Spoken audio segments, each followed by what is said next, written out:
Good morning to all of you slowly coming into the meeting. We have opened this Zoom meeting just a couple of minutes early, and entertainment will start at exactly 9 o'clock to give everybody a chance to join.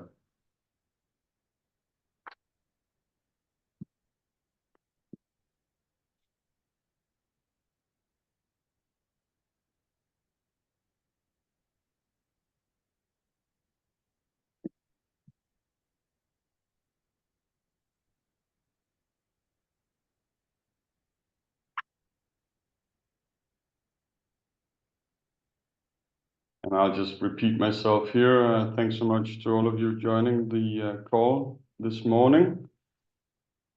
We are just waiting for the clock to strike 9 exactly, and then we'll start speaking. We have just opened this call a couple of minutes early to make sure that everybody gets a chance to get here in time.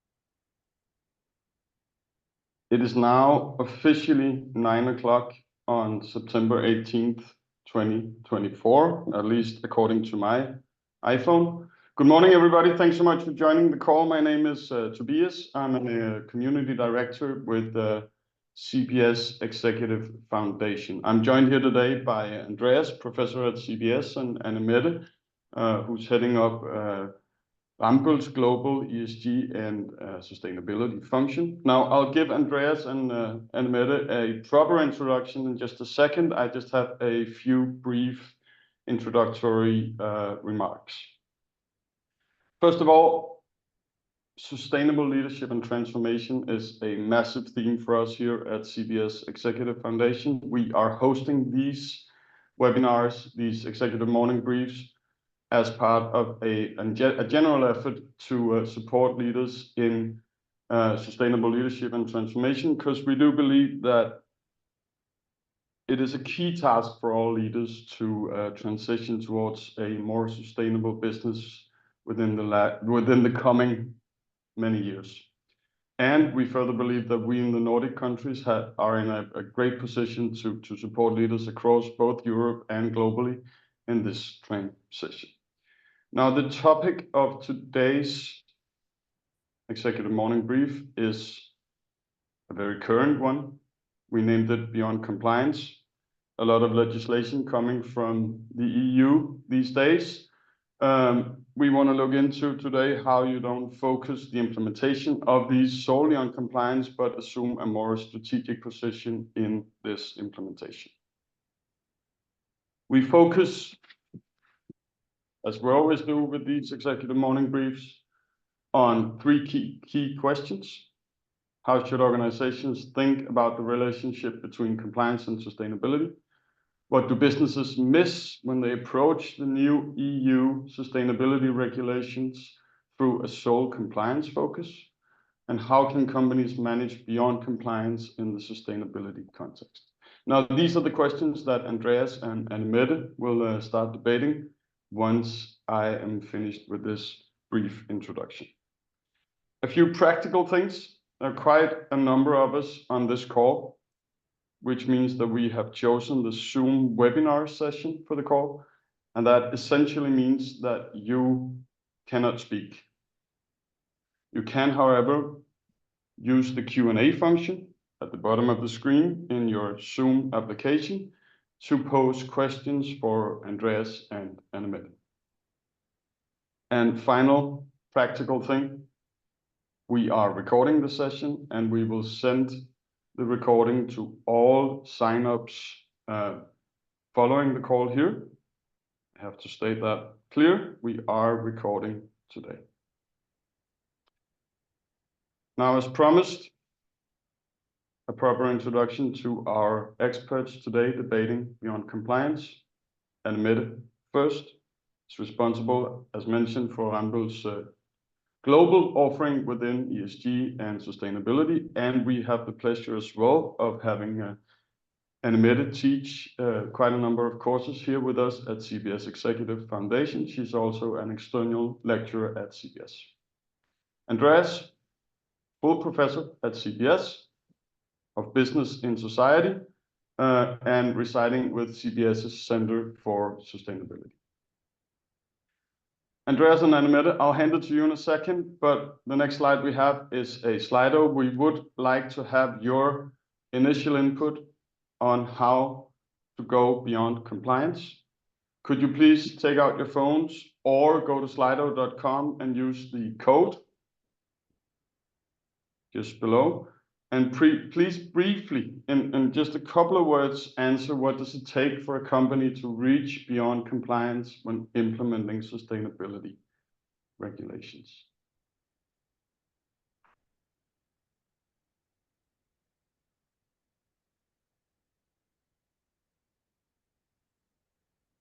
Looks like it's working. Always a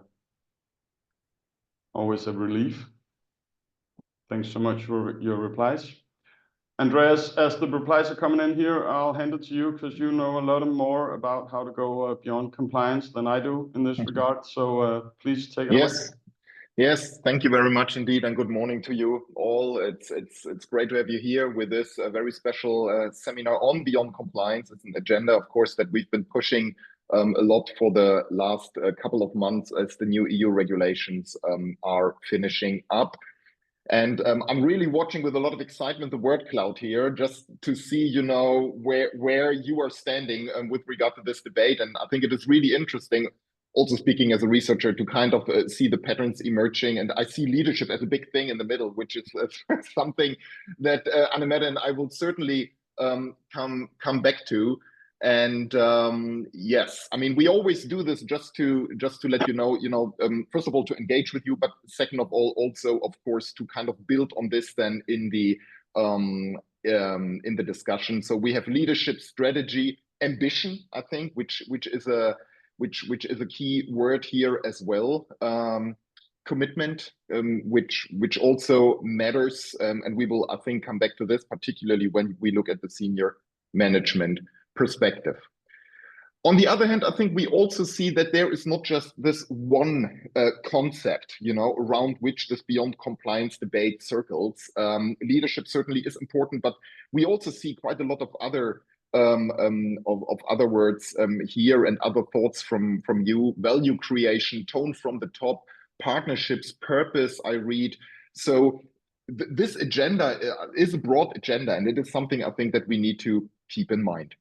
Before we actually start the discussion with Mette, I want to kind of give you two brief thoughts from my end. And Tobias, please move to the next slide. And this is, of course, I mean, we also, as researchers here at CBS, we also think a lot about, you know, what does it actually mean to reach beyond compliance? What we see right now is we see a lot of these EU regulations being out there. We see companies, of course, having to respond in one way or the other. And of course, there is a certain risk here that we might fulfill the letter of the law, that we might meet the minimum standards, but that we don't go beyond it. And not going beyond it comes with the risk of actually not necessarily using these regulations to their fullest extent for the organization. So this summarizes quite a bit of research actually on regulatory implementation. And what we see here is beyond compliance regulatory implementation usually has a lot to do with, first of all, developing the right mindset. And I think this goes down a lot with what we talked about with regard to leadership. So people in the organization need to have the right mindset vis-a-vis the regulations and not just perceive them as a burden. There are also governance questions related to it. How do we organize ourselves internally? Do we just dump the regulation on one part of the organization, or do we actually see some sort of governance dynamics evolving? And then last but not least, of course, there is the question around value drivers. Do we really connect these discussions towards what drives value in the organization, for instance, in terms of risk mitigation, but also in terms of future opportunities for growth? Next slide, please, Tobias. And this is a lot about the mindset. And I've also kind of done quite a bit of research on this question. What kind of mindsets do organizations have when it comes to regulatory implementation? I think quite predominant is what you see in the upper left-hand corner, the compliance mindset. It is, in a sense, the easiest mindset. You simply take the letter of the law, you respond to it, and that's it. However, the regulations, particularly the CSRD, the CSDDD, but also the EU taxonomy in a lot of ways, they can also push you towards a future orientation. Think about where you actually want to go as an organization, and also push you a lot towards long-term value creation. The question really is, at the end of the day, do we make use of it? Do we form our mindsets in a way that we really make use of these regulations and meet them with this kind of long-term value creation mindset?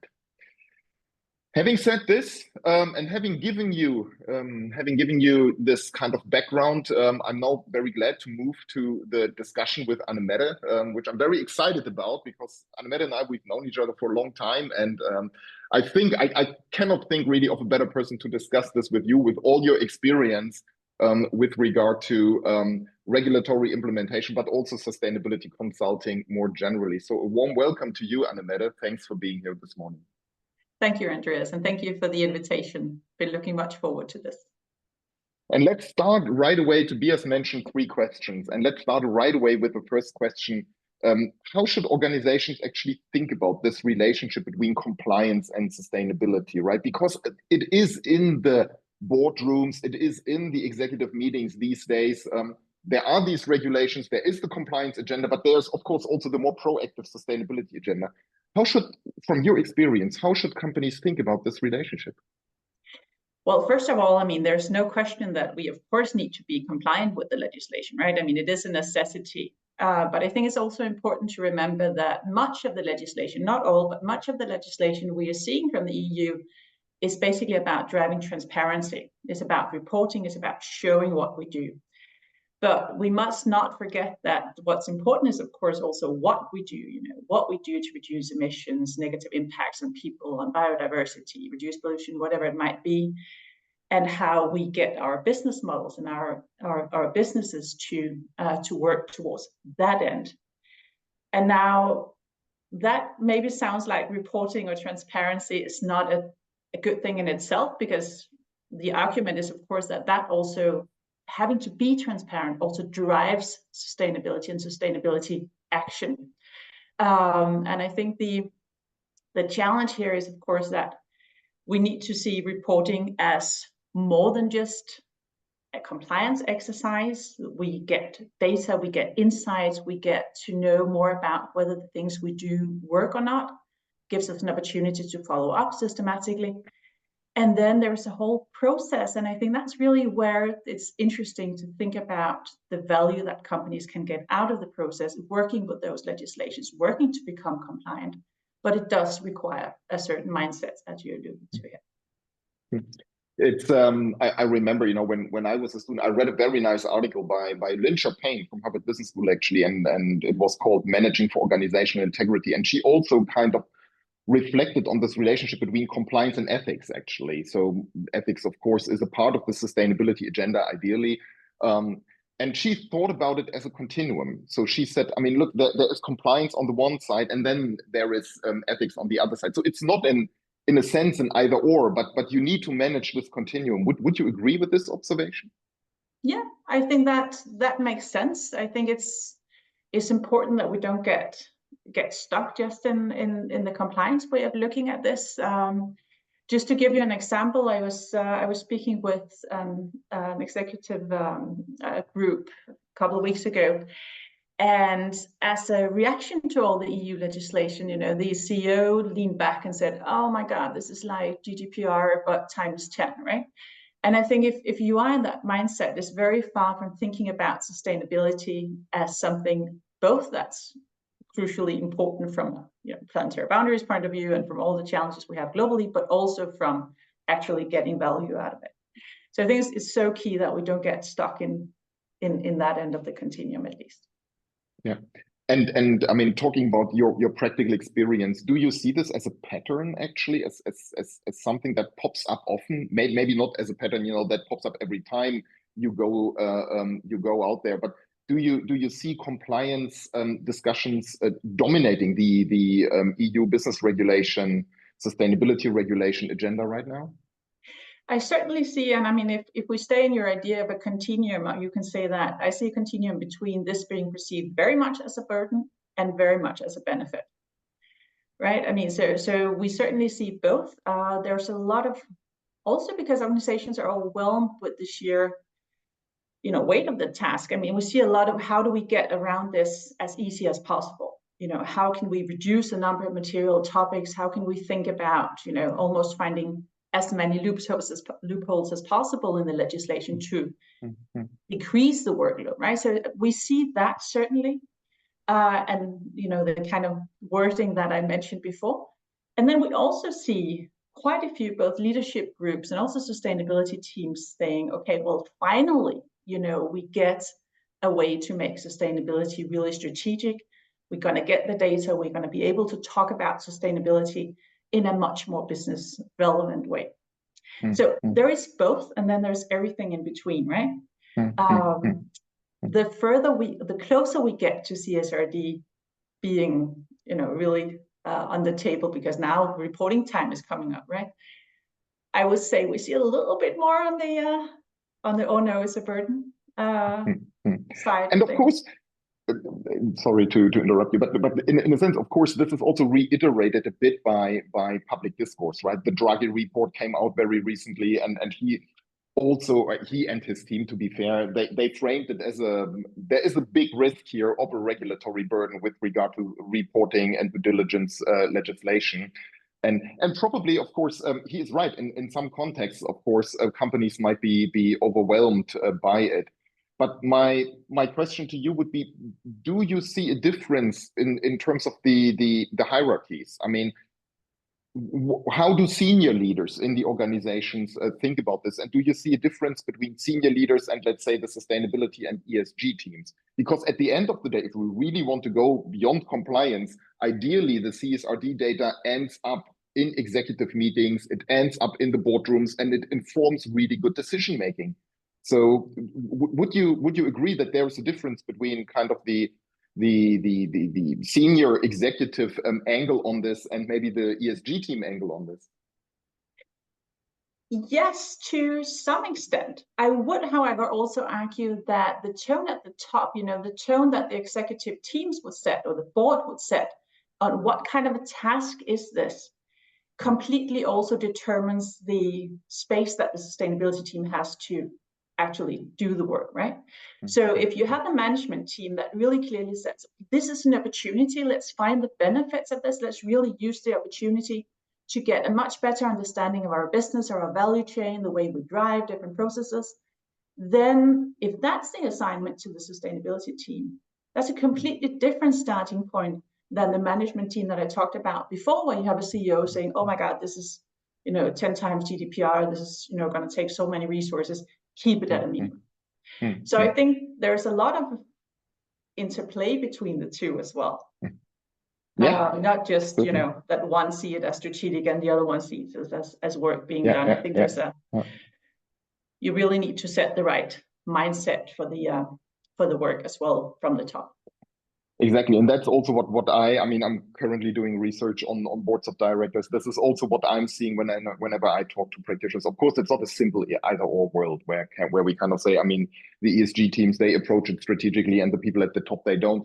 It's an interplay between both. If the people at the top really kind of communicate it correctly, what these regulations can do to the organizations, then of course you also have a different mindset throughout the organizations on regulatory implementation.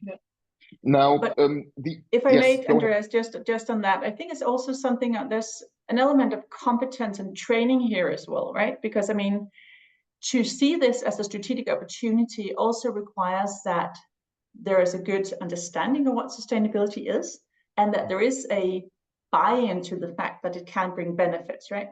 So if you only sat through basically, a taxonomy presentation, a CSRD presentation, and all you hear as a manager or as a board member is about legislation, and you haven't really had that discussion about how does this bring value, then of course it's also extremely difficult to frame the assignment like that, right? And that's a very good point when we talk about competencies, particularly in the senior management and board level. And I think the tricky thing here is, to be honest, it's not as standardized as in other fields, right? If we talk about finance professionals, we usually have a catalog. I recently did an interview with a C-level executive here in Denmark, and he asked me, so can you give me the 10 points, kind of, what are the competences? What do you need to know? And I told him, well, unfortunately, it's not that easy because we don't have this catalog. There is not kind of a high degree of professionalization in this field as we have it, for instance, in other fields. And that, as you rightly say, might also influence this entire compliance debate. Short remark to the audience: you can of course ask questions. Please do so along the way. We are happy to take them, and we want to interact with you, so please come along with your questions through the Zoom tool, and then we will also of course pick them and answer them. But Mette, looking at the 3 questions we had as a kind of an outline, what do businesses miss when they approach, let's say, these new EU regulations through a sole compliance approach? Let's assume, a company says, okay, we do the minimum standards. What do you think they miss out on? Well, plenty of things, but let me start at the top. And I think what they do miss out on is that it's not only a question about legislative compliance here. It's also a question about being ready for questions and requirements from your buyers, from your customers, from financing institutions, from other business partners that you might want to partner with. So I think it's a very narrow thinking, and I understand that it's different between sectors and industries and where you are in the value chain and all of that. But purely to think about this as something you need to do for legislation, I think, is a risk, because it simply means that you won't be ready for the requirements and the expectations that comes from all other stakeholders, basically, also partly driven by this.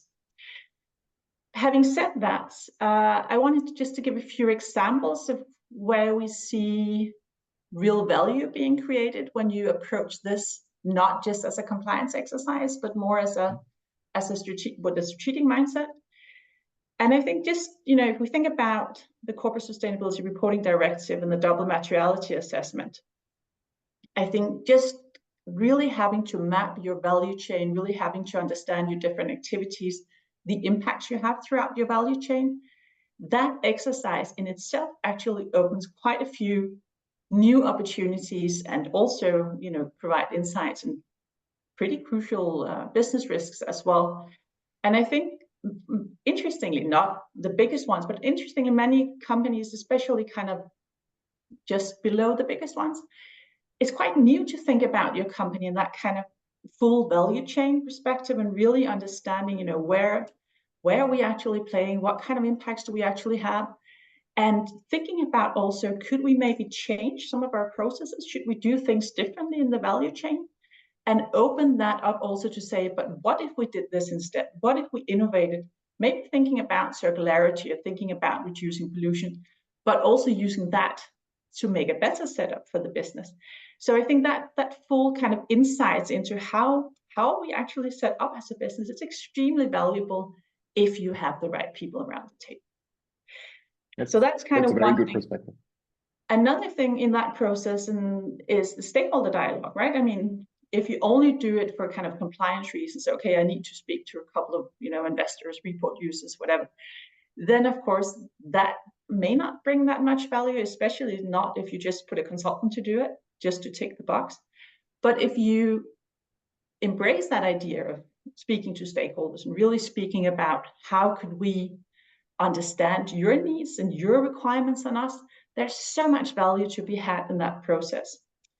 just been through a very exciting process with a Swedish company that were speaking to a lot of their big industrial customers in a stakeholder engagement for CSRD. And that dialogue, because we had senior management in the call speaking to the customers, it has opened up for that company now being part of their customers' innovation board, being involved in their product development, so that they can much better understand, well, how does our product fit into your processes? So I think approaching stakeholder dialogue the right way is just a wealth of opportunity as well. And if I may, can I have another example, Andreas? I give you one more, Mette. The working a lot with the taxonomy as well. Yes, I mean, yes. If you approach that purely as a reporting exercise, it's a pretty hard job, right? Yes, I mean, because yes, it's a lot of work. You have to collect a lot of information. It's structured differently than your usual kind of processes. But what would be the benefits, maybe for some companies at least, to think about? Should we have a strategy of getting a higher alignment score? What would that mean? What would that open up to? Would it actually mean that we could find new ways of innovating? If we look at what would a sustainable way of approaching this economic activity, what would that mean? What would it mean for our investments, for our capex, and so on and so forth? So I think also in the taxonomy, there's plenty of opportunities for finding business opportunities and innovation as well. Yeah. I think the taxonomy is a really good point, because at the end of the day, when you get capex and opex data, of course, this can drive capital allocation. This is actually the heart of decision making in a boardroom and among executive teams. Where do you want to spend your money? Where do you want to go? Do we invest into, for instance, sustainable technologies that then allow us to serve new markets? So thanks for these examples, Mette. We have good questions flowing in. Before we move to those, let me ask you one question that actually is a bit related to one of the questions that was asked here. What are the structural consequences of all this? I mean, if you want to reach compliance, what do you, structurally speaking, need to do? And hypothesis here from my end, and also what I hear quite a bit among practitioners being debated, is you cannot, of course, just have one single ESG team in charge. What do you need to do from an organizational structure perspective? Well, first of all, I think it's very clear that if you want to implement the new legislations, it cuts across all the different departments. And it also, of course, needs to sit very much on top management agenda and in the board as well. However, I will say that I think there is a lot of misunderstanding around this, how to place it in the organization, because quite a lot of the organizations that I encountered take this as we need to involve other departments. We need to do interviews with, or we need to invite people for workshops, and that's all good. But it's also the actual work that needs to be anchored, the actual responsibility that needs to be anchored other places in the organization. I mean, it's not, luckily, just the sustainability team that needs to think about sustainable innovations or how to change the business model, or whatever it might be. That needs to sit in the organization close to where it happens. So I think it is beyond just the obvious one, having the finance department involved with the whole data side and things. I think it is really something that puts sustainability out and anchors it everywhere in the organization. And where it's most important, that depends on the company, depends on where your opportunities might lie. Could be sometimes in procurement, could be sometimes in business development, all of that. And we're seeing that as well. But I think there's a little too much of we engage on kind of a very point, we do an interview, we do a workshop, and then people are left out again, right? And then they might be asked for data. And that will not drive. Of course. Yeah. And I wanted to use this discussion as a bridge to actually the first question, which we take here from those that have already been asked. So thanks to all of you for raising these questions. And the question is actually an interesting one. Do you have any perspective on having dedicated teams for ESG and ESG reporting, respectively? Where do we place the mandate to push for going beyond?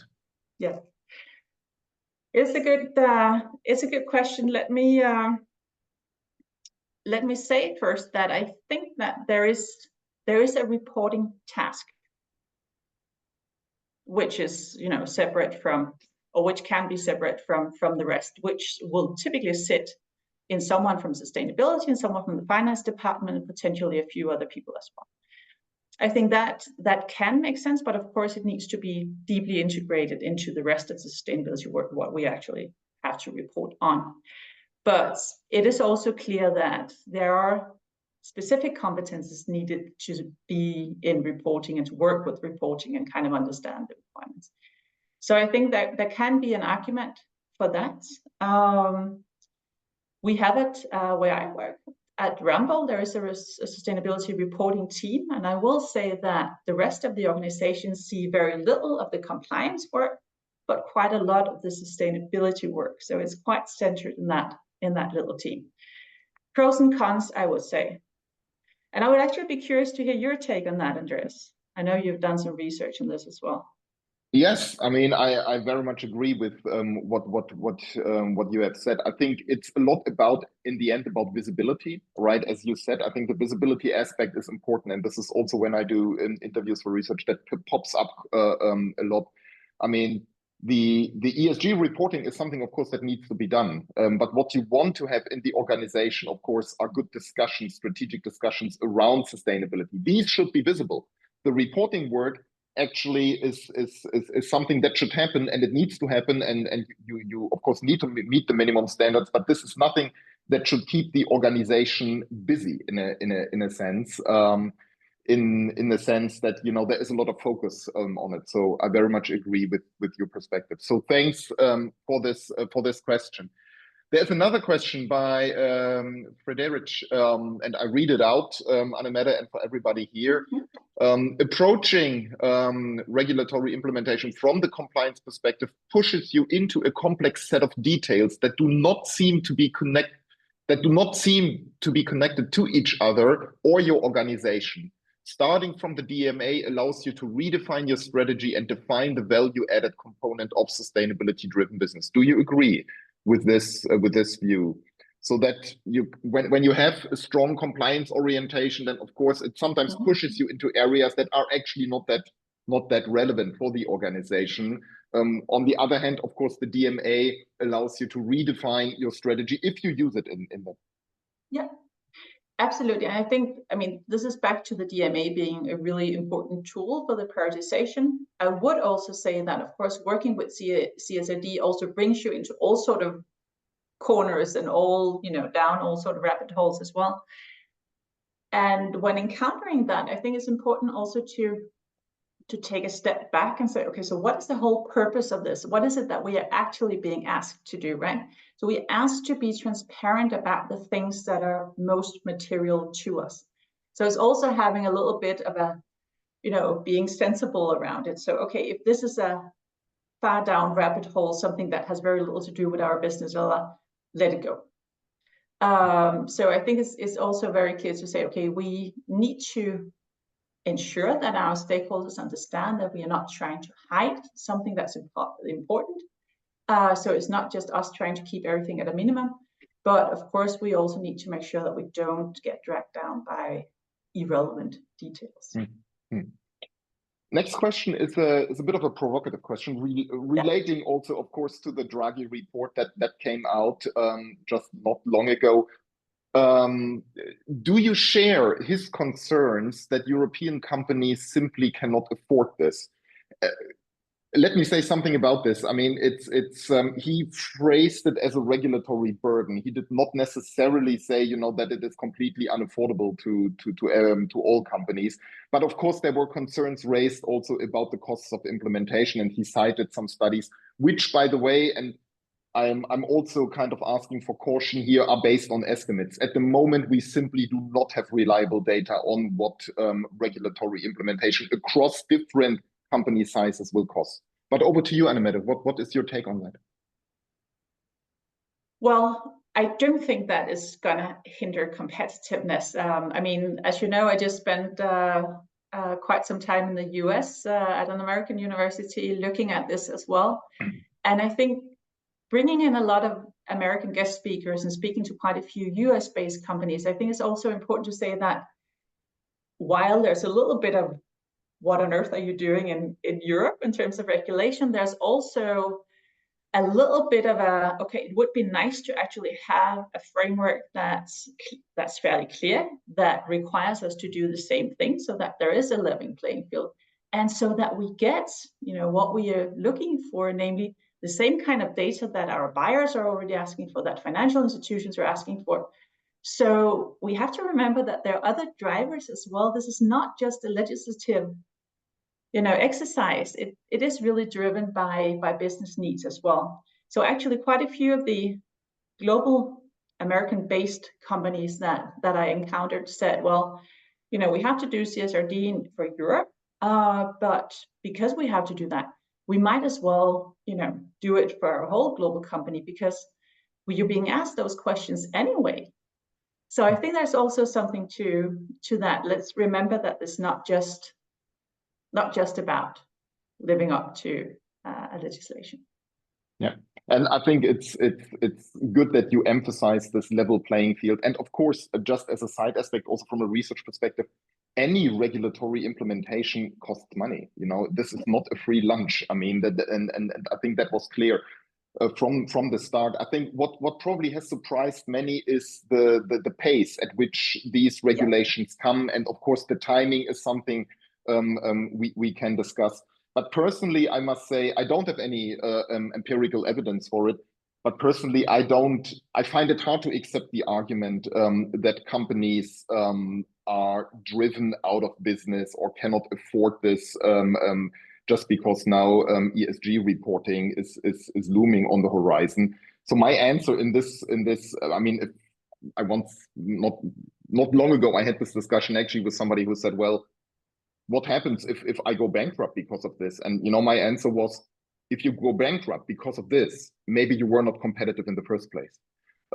Because this suddenly should not be, what pushes you, what pushes you over. Yeah. So that was a good question. As you see, lots of heated discussion also in different channels and in different settings on the Draghi report and what happened there. But maybe just one more point to that, Andreas, because I think we also need to think about the SMEs here. So even though, of course, they're not under the legal requirements for reporting to this extent, they are going to be met with questions about data and all of that. And I mean, a concern that I hear, especially with the industry associations and sector organizations, would very much be that, okay, are we going to see a consolidation? Are we going to see some of the smaller SMEs not having the capacity, not having the knowledge, the competence to actually live up to those requirements? So I think there is a trickle-down effect to the SMEs that we also need for these to think about.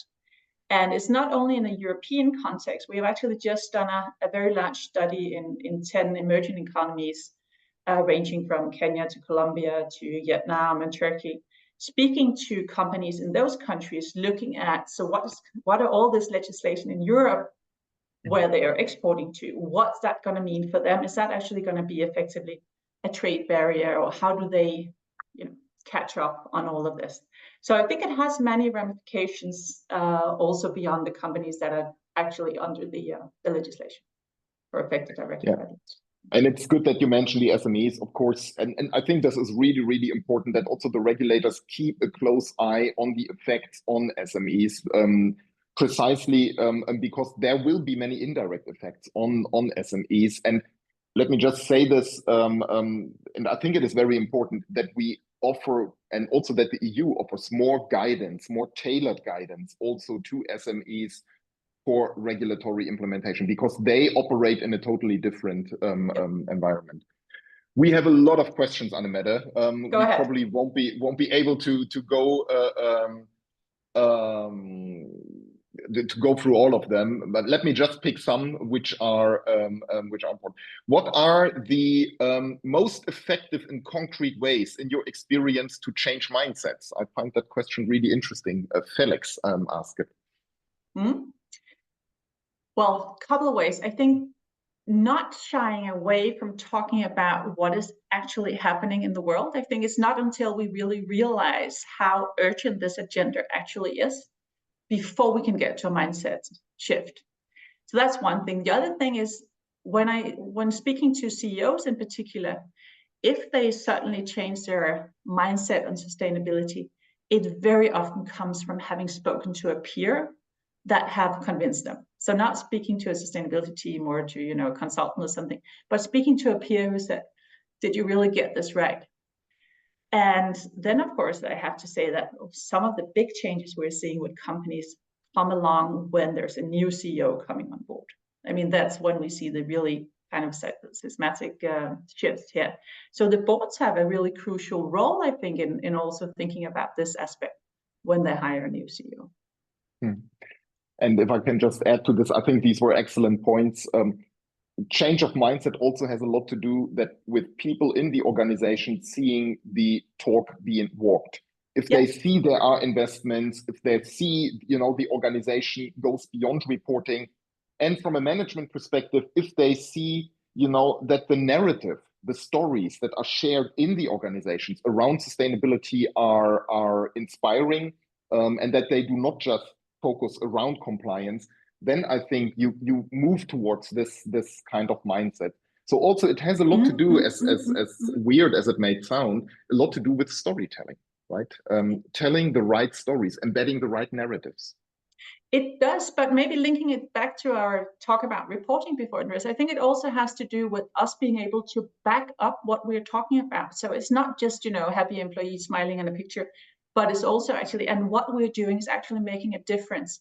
And in many cases, we're only starting to actually being able to document that now because we get better data. So I think there's a good link there as well. So storytelling, yes, moving hearts, but also kind of making it trustworthy, backing it with data.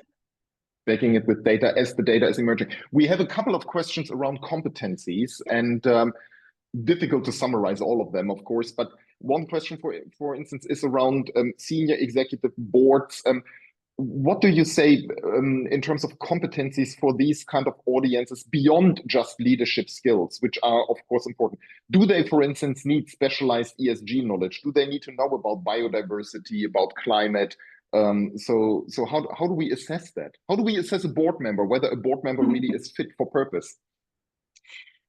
I think that you, like with everything else, when you sit on the board, not everyone will be experts in the same things, right? That's also the idea of, you know, bringing in different competencies.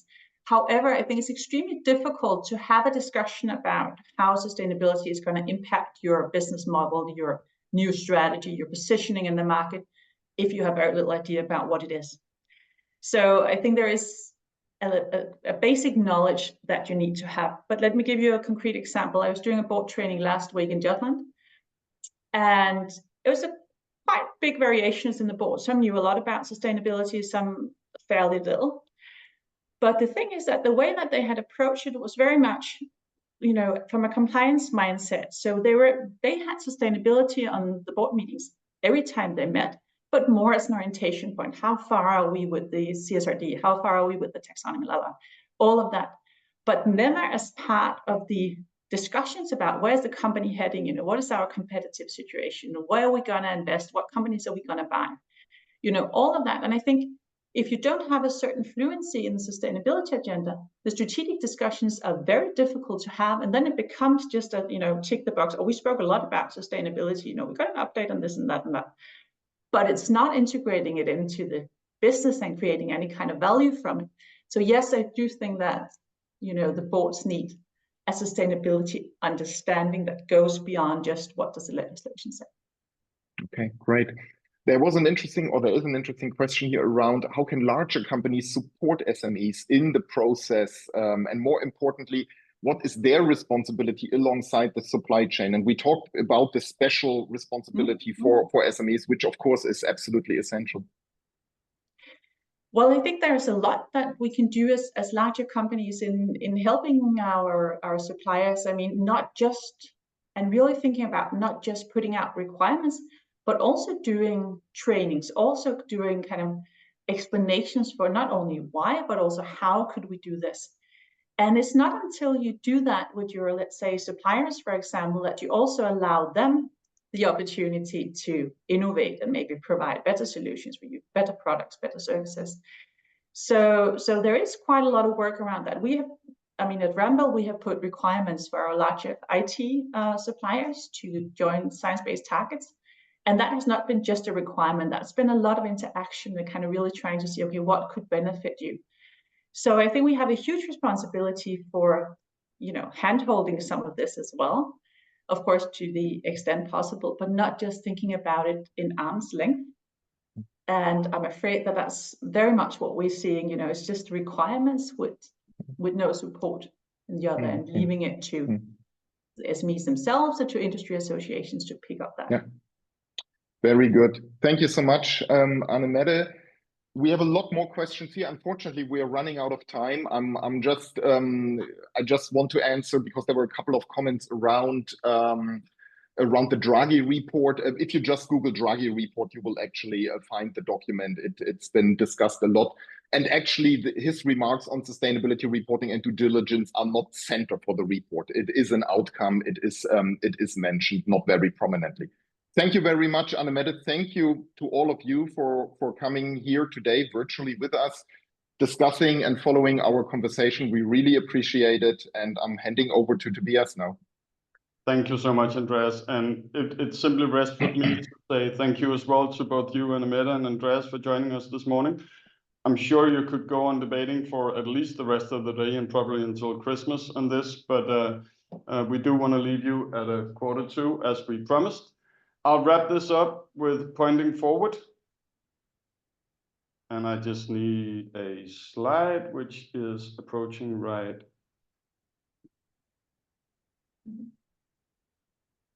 there. We have an executive leadership program coming up in January 2025, Sustainable Leadership and Transformation, focused on gaining sustainability literacy, cultivating a sustainable leadership mindset, aligning and future-proofing your strategy, and leading the transformation. Very much focused on the leadership elements of this sustainability transition. Further, and in shorter time, we have another executive morning brief coming up, focused on creating value in the circular economy. Andreas will this time be joined by Julia Binder, Professor of Sustainable Leadership and Business Transformation from IND. Please feel free to engage with both of these interesting offerings on our webpage. We'll send out recording as well as all slides, a few questions on that as well. Thank you so much for joining and have a great day, everybody. Thank you very much. Bye-bye. Thank you.